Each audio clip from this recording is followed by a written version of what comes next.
são grânulos bastante evidentes, né? O núcleo é um núcleo de contorno irregular. Normalmente a gente observa ele realmente em pequena, é menos chamativo. Vocês vão perceber, vai aparecer depois em termos de esfregaço sanguíneo, a gente vai perceber o seguinte, tem os grânulos, né, que ocupam o primeiro plano, e no caso aqui específico, o núcleo, ele está em segundo plano. Então, o que é mais chamativo nesse tipo celular é a presença desses grânulos. Bom? Bem, aqui eu tenho agora, são as células que são as agranulócitas. Reparem que o ambiente de citoplasma delas é muito mais claro, né? Muito mais claro, tá? O contorno do núcleo, ele é mais regular, tá? E aqui, na verdade, embora eu tenha 3 desenhos, eu tenho 2 tipos celulares. Esse aqui em cima, que é o linfócito, que se caracteriza por ter um núcleo grande, ocupando quase todo o ambiente citoplasmático. E eu tenho aqui embaixo os monócitos, tá? São células precursoras dos macrófagos, aquelas células fagocitárias, que podem ter variação do núcleo. Ou um núcleo em formato de rim, ou um núcleo em formato de ferradura.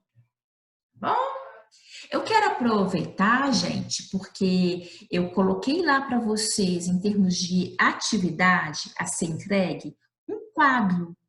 E num quadro do qual eu peço para vocês fazerem um desenho esquemático das células do sangue e falarem sobre a função dela, né?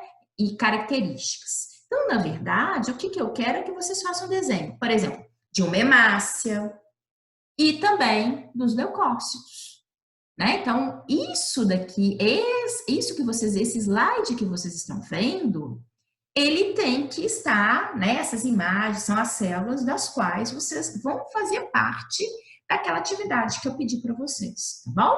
Só que você vai colocar lá, fazer o desenho caprichado, colorido, né? Bonitinho, de cada uma das células. Não se esqueçam das hemácias, não se esqueçam das plaquetas, que embora não sejam células, são fragmentos celulares, mas coloquem lá. Faça um desenho, coloque em função e característica dessas células, tá bom?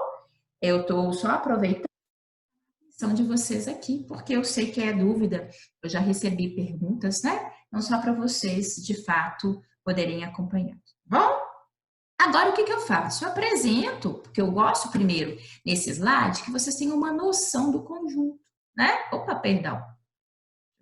Vocês têm uma noção, que observem de uma maneira mesmo fotográfica a comparação dessas células. Mas agora eu apresento separadamente cada uma delas, né?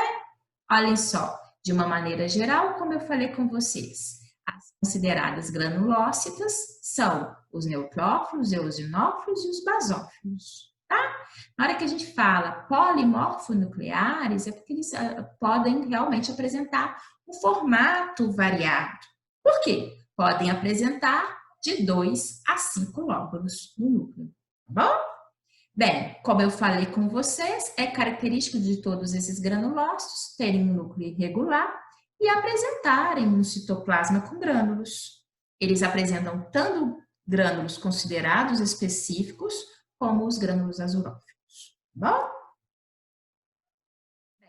Essas células, leucófilo, eosinófilo, basófilo, elas têm vida curta, né? Eu falei com vocês, na verdade, as células do sangue em si, né? E elas acabam morrendo por apoptose, que é aquela morte programada que a gente já estudou anteriormente, tá bom? Bem, os agranulócitos, eles, comparativamente, eles vão ter um núcleo mais regular do que o que nós acabamos de ver, né? Eles apresentam uma granulação azurófila, né? Azurófila, e não apresentam as granulações específicas. Então, foi por isso que eu falei com vocês logo no início, né? Que aquele termo agranulócito de negação, bem, não significa que não existam grânulos, mas esses grânulos são mais discretos, por isso são menos visíveis, né? Mas é porque realmente eu apresento só esses grânulos azurófilos.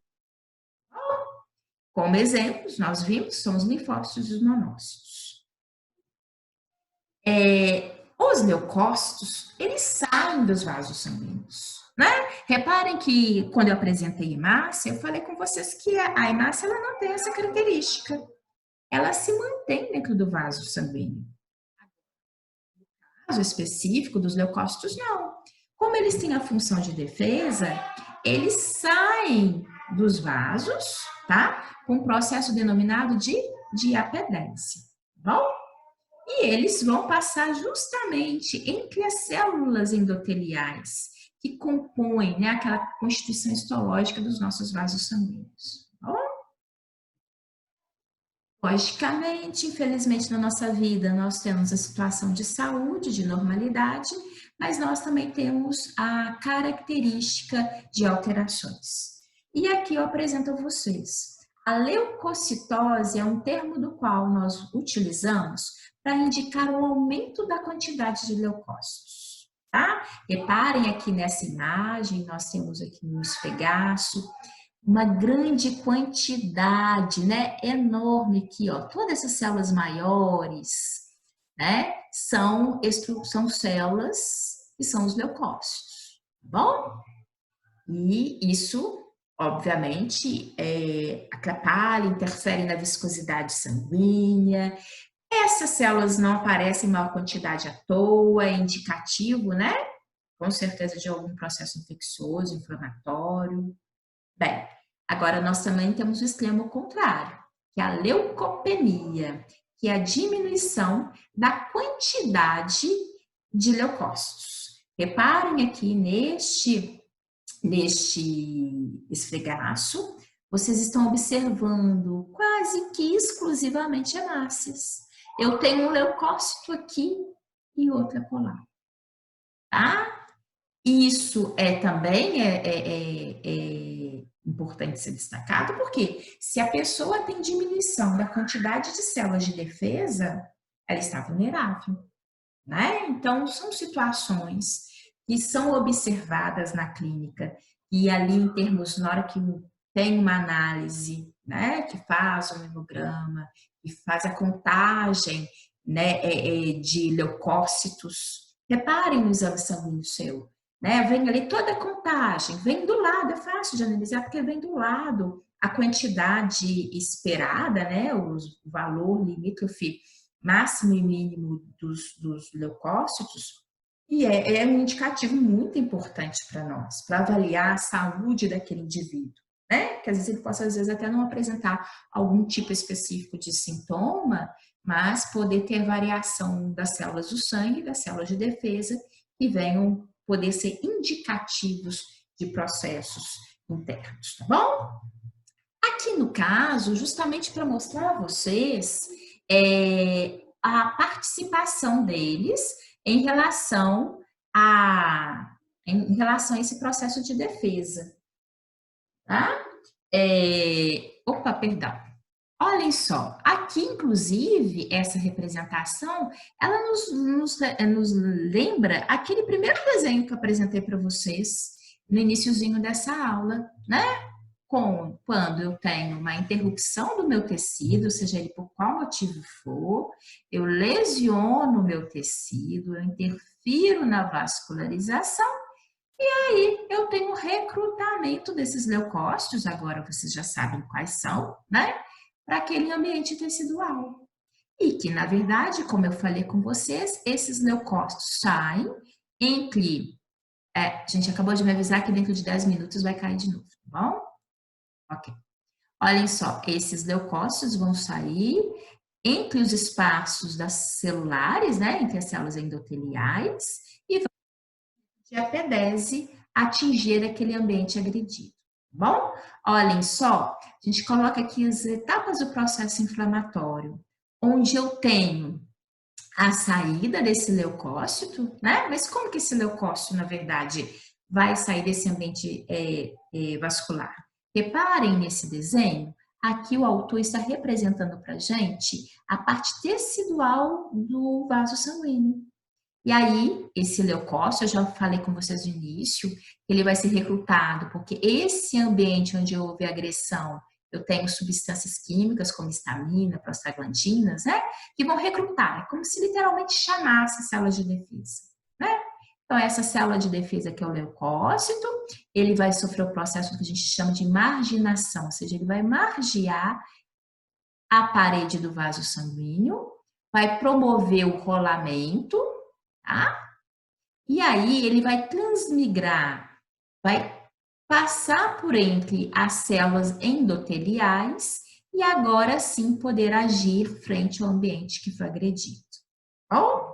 Então, esse um processo é interessante porque a gente tem um acompanhamento, a gente consegue perceber que diante dessa sinalização química de uma lesão, leucócito, só agora vocês já sabem, quer seja um neutrófilo, normalmente quem inclusive faz esse processo agora é o neutrófilo, tá? Ele é o principal, é a principal célula dentro dos leucócitos que vai passar por esse processo de marginação e chegar aqui. É como se fosse, olhem só, na hora que a gente está numa situação de emergência, onde nós precisamos de que soldados venham proteger um determinado local, porque está havendo briga, confusão, né? Então, esses primeiros soldados a chegar, a tentar, pelo menos a tentar, a nos proteger, são os neutrófilos, via esse processo inflamatório aqui, que ocorre, né, através dessas etapas, tá bom? Infelizmente, né, ele tem uma boa missão, que é nos proteger, mas não significa necessariamente que ele literalmente vai conseguir nos proteger de tudo. Quem dera, né? Se fosse assim, tava bom. A gente estava protegido de quase tudo. Aqui eu apresento para vocês as características das células, né? O neutrófilo, que é uma célula granulócita, aquele desenho anterior que eu mostrei para vocês, quando apareciam os slides todos, né? E eu tenho aqui uma imagem de um esfregaço sanguíneo, constituindo aqui dos neutrófilos, tá bom? Todas essas demais células ao entorno são as hemácias. Bem, como eu falei com vocês, os neutrófilos apresentam de 2 a 5 lóbulos, né? As fêmeas vão apresentar a cromatina sexual ou o corpúsculo de Barr, que eu falei anteriormente, né? O ambiente citoplasmático vai apresentar grânulos específicos e os azurófilos, que é por isso que ele é considerado granulócito, e ela, uma célula, literalmente, em fase final de diferenciação, ela consegue agora agir, como eu acabei de mostrar para vocês no slide anterior, na nossa proteção, tá? De uma maneira geral, o que nós observamos nela em termos de característica celular? Apresenta poucas organelas citoplasmáticas, ou seja, pouco retículo endoplasmático rugoso, isso para vocês recordarem, né, da CMC. Apresenta poucos ribossomos livres, dispersos, né? Porque os ribossomos podem estar livres e dispersos ou associados ao retículo endoplasmático rugoso. Apresenta pouca mitocôndria e pouco complexo de Golgi. Os eosinófilos, que também são granulócitos, ok? Bem, eu chamei a atenção que esses grânulos, né, são grânulos maiores, eles são muito mais visíveis, proeminentes, quando comparado, olhem só, com esses grânulos dos neutrófilos, né? Muito mais chamativo. Então, essa célula, ela vai apresentar, então, essa riqueza de grânulos, tá? Reparem que é o que eu falei anteriormente, na hora que eu dei aquele apanhado geral de todas as células, que o leucócito, em maior proporção, em maior quantidade, realmente são os neutrófilos. Agora, se vocês observarem, eu vou mostrando literalmente, proporcionalmente, são células que são observadas em menor quantidade no nosso sangue, tá bom? Bem, existem lisossomos, inclusive eles são os grandes responsáveis pela produção desses grânulos. Agora, continua a ter pouco retículo endoplasmático rugoso, poucas mitocôndrias e pouco complexo de Golgi. Bom, nesse esfregaço, muitas hemácias e aqui um eosinófilo lindo, né, se mostrando aqui pra gente. basófilo. O que é característica do basófilo? Eu chamei a atenção de vocês anteriormente que no basófilo eu tenho principalmente o quê? Grânulos. Lembra que eu falei que o núcleo ele fica em segundo plano? Muitas das vezes eu nem observo direito a característica desse núcleo. Olhem só nessa imagem. Né? Aqui é um esfregaço, onde eu tenho várias hemácias aqui, mas eu tenho um basófilo. Reparem que eu vejo um amontoado de grânulos. É o que mais me chama a atenção, né? Que é a característica. O núcleo dessa célula, ele é volumoso, é um contorno irregular e retorcido, mas, na verdade, muitas das vezes eu nem observo ele muito bem, né? Tanto grânulo na frente, o primeiro plano que mais chama a atenção são os grânulos. Tá? E eles são observados, olha, em menos de 1% das células do nosso sangue, dos leucócitos, são os basófilos, tá? Então, eles são mais difíceis mesmo de serem observados. É interessante que às vezes a gente percorre uma lâmina, encontra o que é? Neucrófilo. Neucrófilo. Parece que a gente que não consegue identificar outra coisa, mas não é não. É porque a quantidade de neutrófilo é muito maior em detrimento das outras células. Bom? Os linfócitos são células agranulócitas. Como eu falei com vocês, um citoplasma mais claro, um núcleo robusto, ocupando quase todo o espaço. Reparem que quase todo o ambiente de citoplasma. Isso é visível aqui nesse esfregaço. Olha que lindo. Eu acho o linfócito uma das células do sangue mais bonitas, que é uma das mais fáceis de serem vistas, né? O núcleo é muito chamativo, robusto, ocupando quase todo esse espaço celular. Bom, são células esféricas, também observadas em pequena quantidade. Nós vamos verificar o seguinte: existem linfócitos pequenos e linfócitos grandes, sim, tá? Tem essa distinção, e que, na verdade, quando a gente percebe isso, nós verificamos que tem a ver mesmo com as funções delas, tá? Em termos de serem células com estruturas funcionais. Pra vocês terem uma ideia, esses linfócitos maiores, normalmente são células que nós denominamos natural killer, ou matadoras naturais, bom? E os linfócitos pequenos, normalmente, vão ser os linfócitos T ou B, que eu vou falar um pouquinho deles já para vocês também, tá? Mas, assim, professora, nesse esfregaço, eu tenho linfócito T ou B. Gente, não dá para a gente literalmente descrever apenas por características morfológicas, tá bom? Aí teriam mesmo que apresentar um outro tipo de técnica, que é uma técnica citoquímica, que não é observada nesses esfregaços convencionais. Bem, aqui, gente, falta menos de 1 minuto para cair a nossa gravação. Então, eu vou deixar esse como nosso slide, para a gente ter o ponto de corte. Mais 5 minutinhos a gente volta, tá bom? Vão ao banheiro, bebem uma água, deem um beijo no pai e na mãe e volta já já, certo?